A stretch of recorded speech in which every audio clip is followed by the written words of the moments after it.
Are you somebody that's over 50 and you want to be able to play this game for as long as you can? Well, stay tuned because we're going to go over 5 simple exercises that you can be doing to maintain your function and help improve performance out on the course. Stay tuned.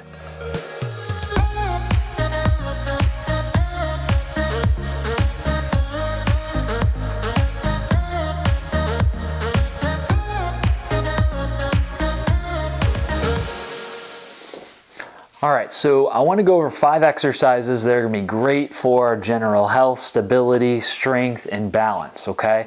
So the first exercise I want to go over, it's called bird dogs.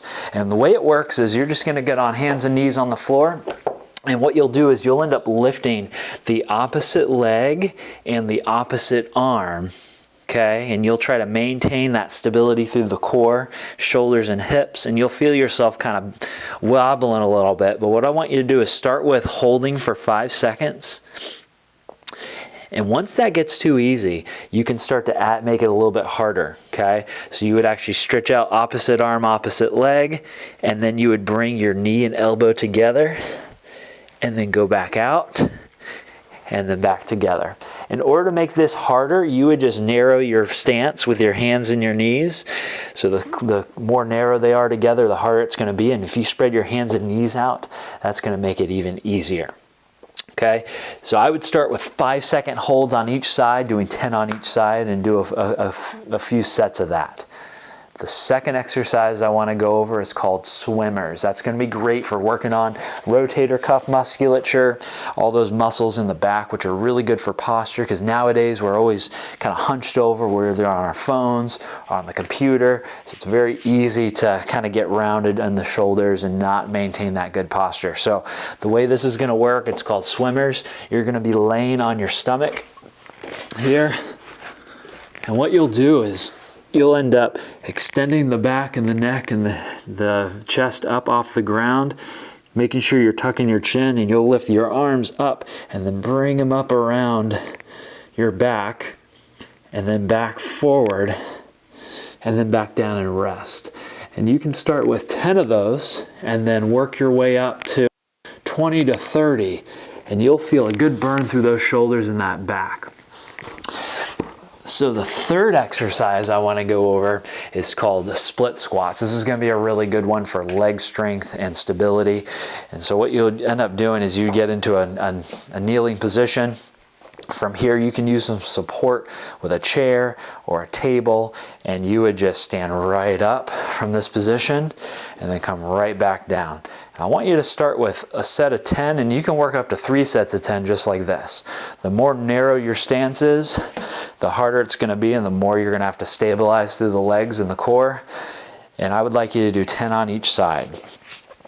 The other thing I want you to make sure you're doing is your knee is not going in, that your knee maintains a straight position over that foot.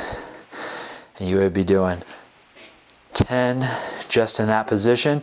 And if you want to make this harder and you feel like you're able to do it without holding on to anything, you can start adding some weights in. That'll make it a little bit harder. The next exercise is called side planks. This is going to be a great one for shoulder stability, core stability through the hips, the lats, and the scapulas. And so what you would end up doing is you would start with elbow on the ground, knees on the ground, keep your feet together, and you'll just plank right up. You can hold for 5 seconds and then come right back down. I want you to start with 5-second holds, doing sets of 10, and you can work up to 3 sets on both sides. So planking up here, bringing that left rib cage down to the left hip, feeling those abs nice and stable, and then back down. And if you want to make this even harder, you can actually go with your feet together and then plank up this way. This is going to be even harder for you, but you'll feel everything from your ankles all the way to your shoulders having to stabilize. And you would do both sides.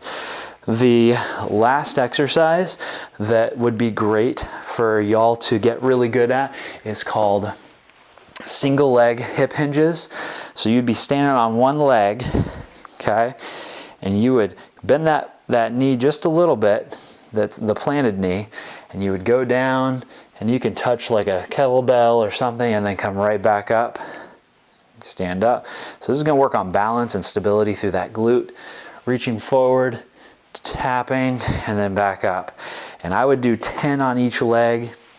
Work your way up to a little more than 10 if you need to, but going down nice and slow, tapping, and then coming right back up. Those are the 5 exercises that I would be working on that'll help just improve that overall health and stability. If you're able to do those exercises and you feel like they're just getting way too easy, feel free to contact me.